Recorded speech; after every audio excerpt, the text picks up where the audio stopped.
FM News Talk 97.1. On demand audio.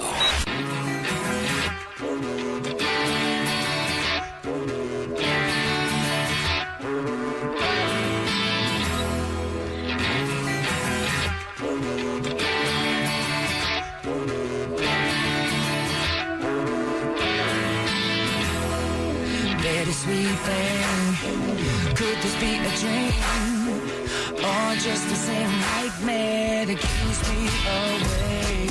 Feel it in my brain, tall shot of pain, pour a little out now for the love that we made. This is the Annie Fry Show. You're still here in the morning, I see you but you're gone. Telephone the doctor, I'm not okay. The bottom of the bottom. Page 18, Breeders Fund, grant money of $1,187,600. Useful? Ditto. When you're broke. That's non-responsive. Breeders Fund, $1,605,500. Same answer? Ditto.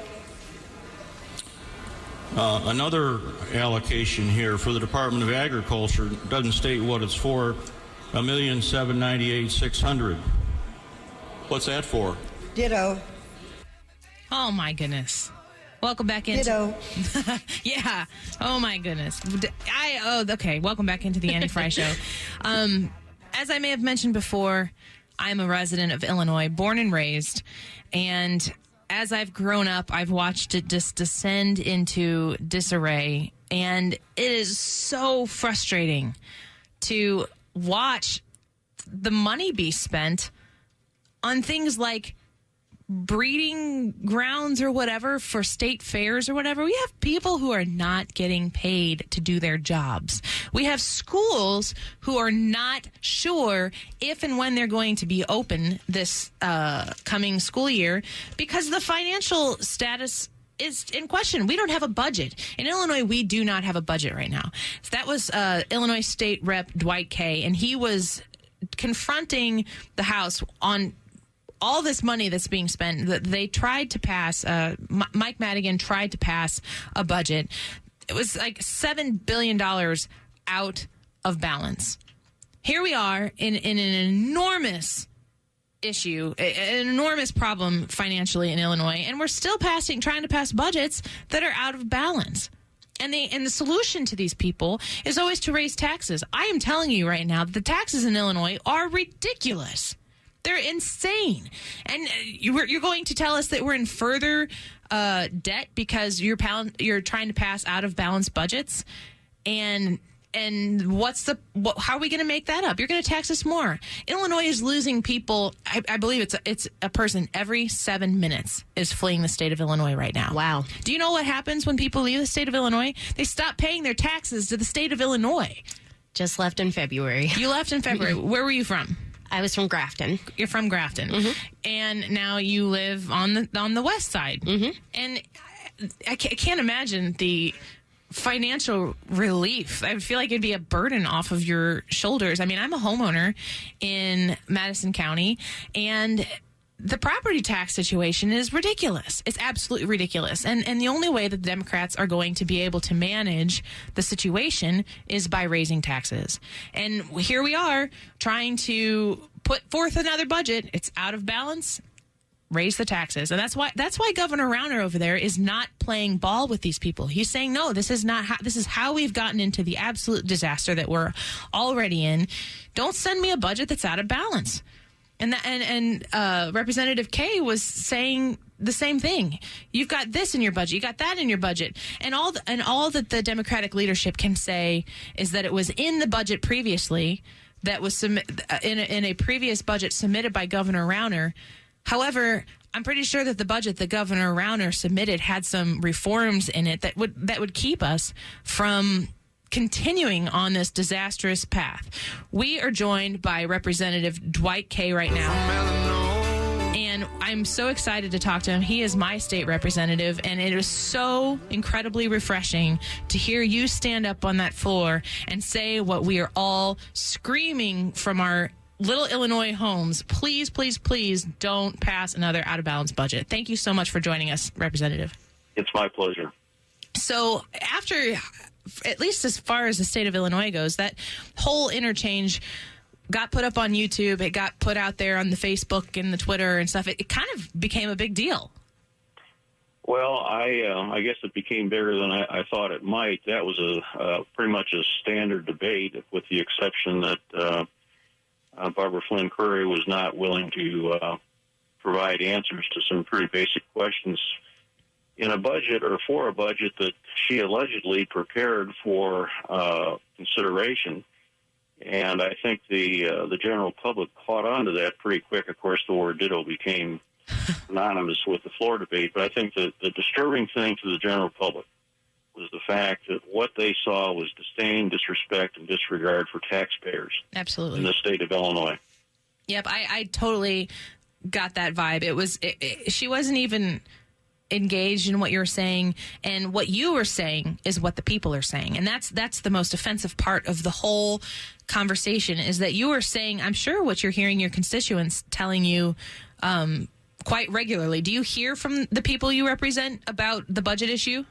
Well, with the exception of Sunday, I walk door to door every day. I walk probably between 100 to 130 doors, meeting with constituents every day of the week.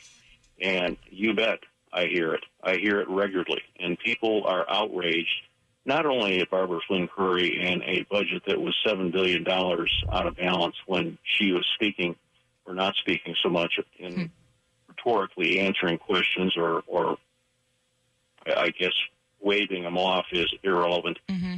But people understand that this $7 billion is money we don't have. And so when I go to doors, people are very grateful for the fact that there is somebody willing to stand up and say enough is enough. And for Pete's sakes, we haven't had a balanced budget since 1989. 1989. So people are ready to see something done correctly. And they want it done right. And they don't want deficit spending.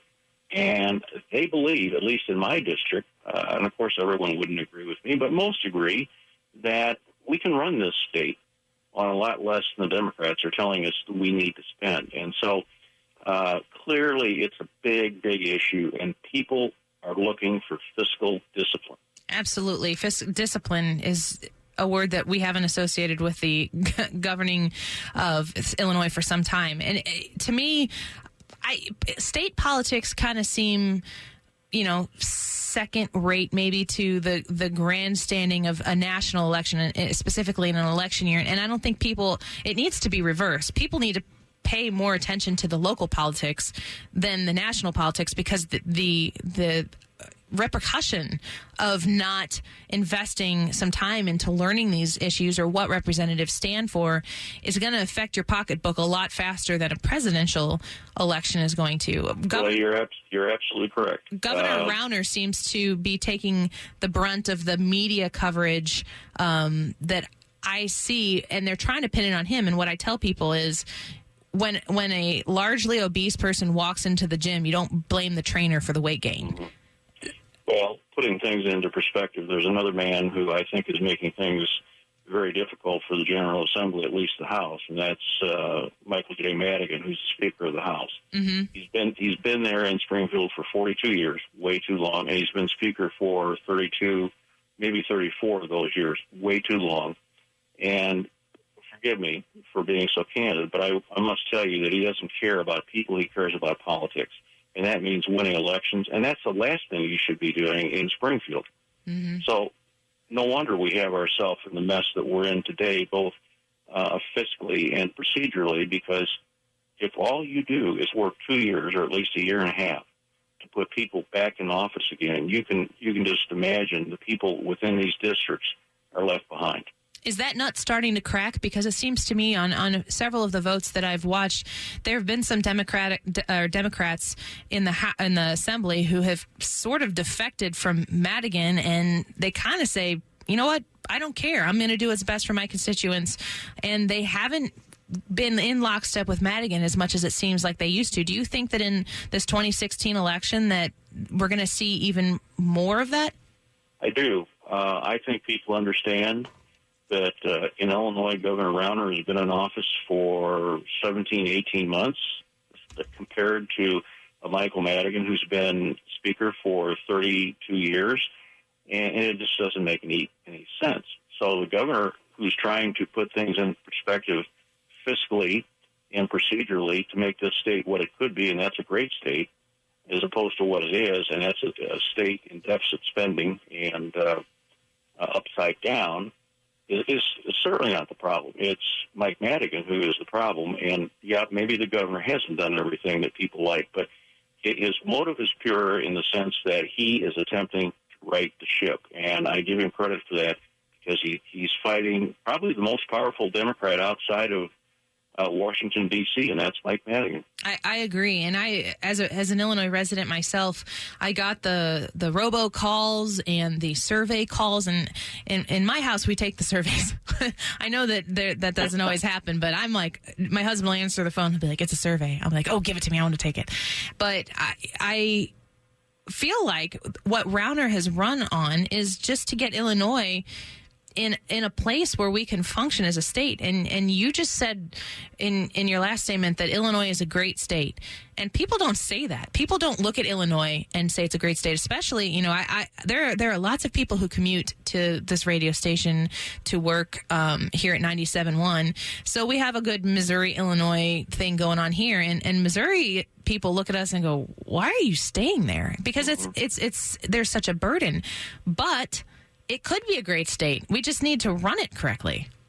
Well, people don't understand that 40, 50 years ago, Illinois was one of the greatest states in the nation. And I can tell you a lot of stories as to why it was, but we were governed a little bit differently back then. And yes, there were career politicians in office, but at the end of the day, people were able to compromise and negotiate and do things for the people in various districts. Today, Southern Illinois is held captive by Mike Madigan and Chicago Democrats. And you mentioned it before. I think there is a small crack in the hull of the Madigan juggernaut. And I think before the end of the year, it's going to be a little bit bigger. And Mike Madigan, I think his days as far as Speaker is concerned, may be numbered. Well, that's exciting to hear. I won't hold my breath on that, but I will keep that filed away in the back of my mind. Do you think do you think this election is going to take away some of that supermajority? Is that possible? Well, it is possible. This is a very interesting year, probably something election year like we probably have not seen before because of not only the national politics being very different in the sense that there's no real popular candidate on the Democrat or Republican side. They seem to both be somewhat flawed if you talk to people at the doors.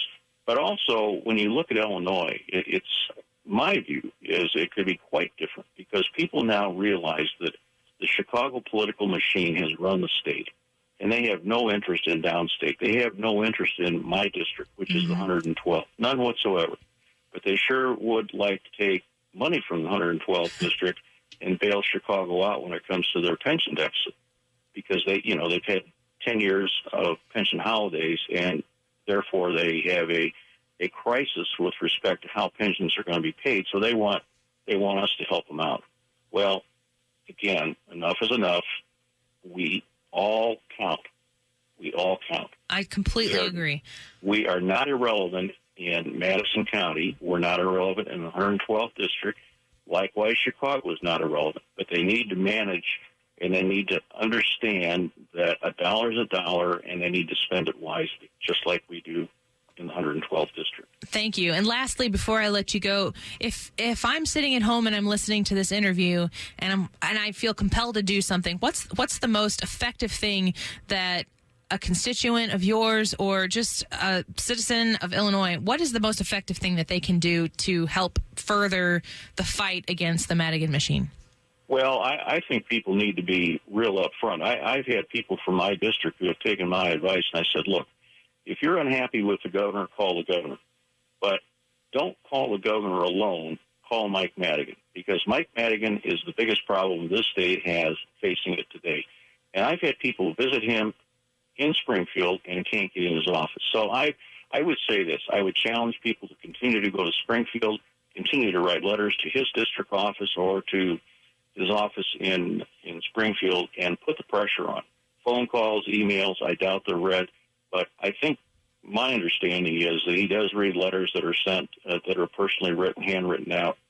I think that's important because he needs to know that dissatisfaction, discontent, and that people no longer are going to be disrespected and disregarded in Madison County. Thank you so much for your time on a Saturday evening.